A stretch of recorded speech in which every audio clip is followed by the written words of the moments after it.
नमस्कार, मी लतिका महाराष्ट्र रेसिपीमध्ये मी तुमचं स्वागत करत आहे। आज आपण पाहूया पनीर ढोबळी मिरचीची भाजी। पण त्याआधी चॅनलला सबस्क्राइब करा आणि बेल आयकॉनवर क्लिक करा। हे पनीर 250 ग्रॅम आहेत बघा, असे तुकडे करून घेतलेले आहेत। 250 ग्रॅम ढोबळी मिरची आहे बघा, हे बघा असे तुकडे करून घेतलेले आहे। 2 मोठे कांदे आहेत बघा, असे 4 भाग करून घेतलेले आहेत, त्याचे पाकळ्या करून घेतलेले आहेत। 1 चमचा आलं आणि लसूण आहेत, म्हणजे 1 इंच आलं आहे आणि 10-12 लसणाच्या पाकळ्या। लाल मिरची पावडर आहे, 1 टमाटा आहे, कस्तुरी मेथी 1 चमचा आहे, मीठ आहे, कढीपत्ता आहे, हळद आहे आणि धने जिरे पावडर। आणि ह्याच्यामध्ये मी थोडीशी बडीशेप बी टाकलेली आहे, तर ही पण मी टाकणार आहे। थोडंसं हिंग आहे, जिरे, तेल आणि गरम मसाल्यामध्ये मी तुम्हाला दाखवते। 6 मी काजू घेतलेले आहेत, 1 चमचा धने घेतलेले आहेत, 3 लवंगा घेतलेले आहेत, 2 तुकडे दालचिनीचे घेतलेले आहेत आणि हे चक्री फूल आहे बघा, त्याच्या 3 पाकळ्या घेतलेल्या आहेत। मिरी 6 आहेत, अर्धा चमचा जिरे आहे, 2 इलायची आहेत बघा। ह्या कडे बघा मी गरम करत ठेवलेले, त्यात ते तुम्हाला दाखवलेले बघा मसाले थोडेसे गरम करून घ्यायचे।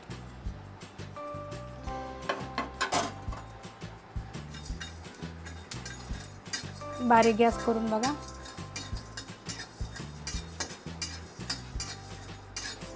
हे बघा भाजलेले आहेत, आता हे मी काढून घेते।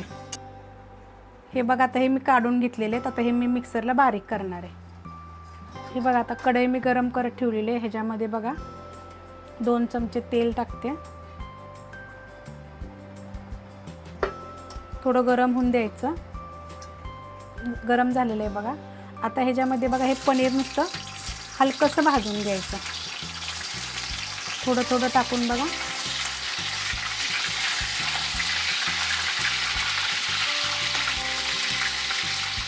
हे बघा असं थोडं थोडंसं भाजून घ्यायचं, जास्त भाजायचं नाही, एकदम हलकंसं भाजायचं। आता हे मी काढून घेते बघा, हे भाजलेलं आहे सगळीकडून।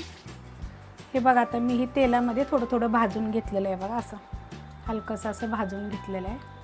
तर आता हे त्याच्यामधलं तेल राहिलेलं आहे बघा आता भाजून, तर ह्याच्यामध्ये बघा मी अजून अर्धा चमचा तेल टाकते। आता हे थोडं गरम होऊन देते, कारण परत आपण त्याच्यामध्ये थोडंसं तेल टाकलेलं आहे। तेल बघा आता गरम झालेलं आहे, त्याच्यामध्ये बघा अर्धा चमचा जिरे, कढीपत्ता,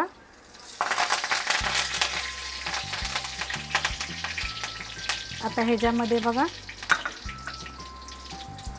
थोडंसं हिंग टाकायचं। हे बघा 1 चिमूटभर हिंग टाकलेलं आहे आणि हे आपण जे चिरले होते ना 2 कांदे, ते आता हे बघा भाजून घ्यायचं थोडं हलकंसं। हे बघा आता हा कांदा बघा हलकासा भाजलेला आहे, जास्त नाही भाजलेला। हे बघा आता आपण मगाशी लसूण आणि आलं टेचून घेतलेलं आहे, ते आपण टाकूया।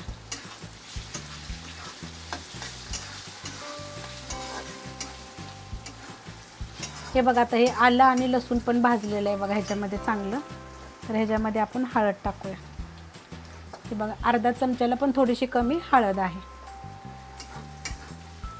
आता हे चांगले मिक्स करून घ्यायचे आणि 1 टमाटर बघा बारीक कापून घेतलेलं आहे,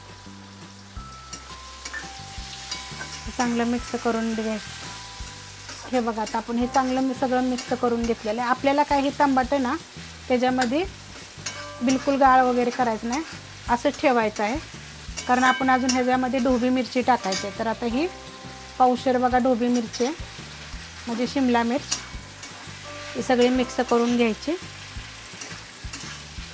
आणि ह्याच्यामध्ये बघा थोडंसं मीठ टाकते।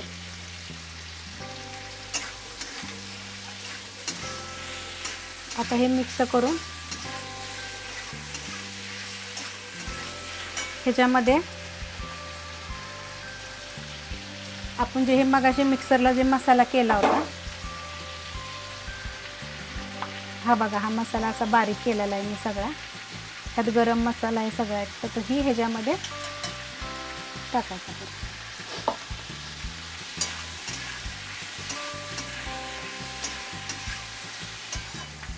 ही बघा जिरे, बडीशेप आणि धने, ही 1 चमचा पावडर आहे, ती पण मी टाकलेली आहे। हे बघा आता हे सगळं चांगलं पण मिक्स केले. आता ह्याच्यावरती बघा थोडंसं पाणी टाकायचं. बघा थोडं पाणी टाकून,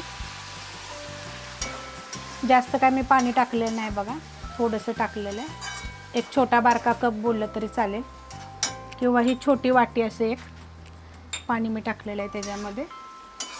आता ह्याच्यामध्ये एक गॅस बारीक करून एक मी 5 मिनटं झाकण ठेवते. हे बघा आता हे 5 मिनटं झालेलं आहे.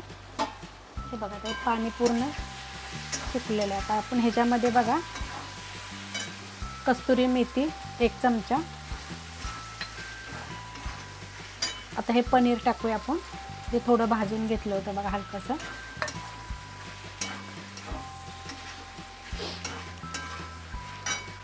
आणि चवीप्रमाणे तिखट टाकायचं. आता जसं कमी जास्त तुम्हाला तिखट लागते बघा, मी 1 चमचा तिखट लाल मिरची पावडर टाकलेली आहे बघा, कारण आपण यात गरम मसाला पण टाकलेला आहे, त्यामुळे तिखट असतं. तर कमी तिखट थोडं टाकायचं.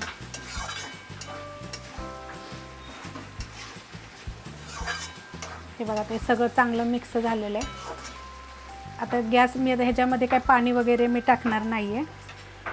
तर मगाशी आपण थोडंसं मीठ टाकलं होतं बघा, आता थोडंसं टाकते, कारण आपण आता पनीर आणि ते टाकलेलं आहे.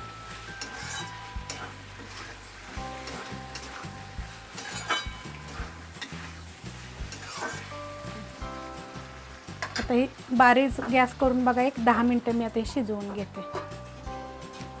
हे बघा आता मी बारीक गॅस करून 10 मिनटं ठेवलं होतं. तर बघा हे झालेलं आहे चांगलं. आता ह्याच्यामध्ये आपण कोथिंबीर टाकूया. कोथिंबीर मी थोडी जास्तच टाकते. आणि शिमला मिरची बघा ही शिजलेली आहे. हे बघा, जर तुम्हाला अजून शिजवायची असेल किंवा थोडीशी ग्रेव्ही पाहिजे असेल तरी पाणी टाकायचं ह्याच्यामध्ये, की अशीच छान लागते. पण